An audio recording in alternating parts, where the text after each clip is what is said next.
চুপ। দেখে দেখে যেভাবে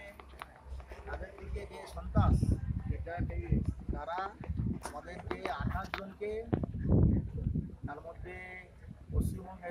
ভারতবর্ষের হিন্দু আছে 26 জন আর 2 জন হচ্ছে বিদেশি, তাদের দিকে যেভাবে পাকিস্তানের টেরিস্ট সন্ত্রাসবাদী যেভাবে গুলি করে তাদের নাম পরিচয় দেখে যে হিন্দু বলে যেভাবে ফোন করেছে, তার প্রতি শ্রদ্ধাঞ্জলি দেওয়ার জন্যে আজকে আমাদের মধ্যে যারা মণ্ডলের পক্ষ থেকে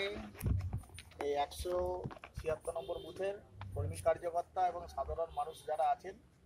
সকলকে ধন্যবাদ জানিয়ে আজকে আমাদের মাস্টারমশাই 2-4 কথা বলে আমরা পুষ্পক দিয়ে শ্রদ্ধাঞ্জলি জানাব। উপস্থিত সবাইকে খুব বেদনার সঙ্গে, খুব দুঃখের সঙ্গে জানাতে আমরা বাধ্য হচ্ছি, যেটা জানাতে গেলেও আমাদের চোখে জল এসে যায়। সেটা হচ্ছে যে আমাদেরই সনাতন ধর্মে বিশ্বাসী সনাতনী হিন্দু ভাই বোনদেরকে আপনারা প্রত্যেকেই জানেন, গত 22শে এপ্রিল, যেটা আগে আমাদের মানবরা বলেছে,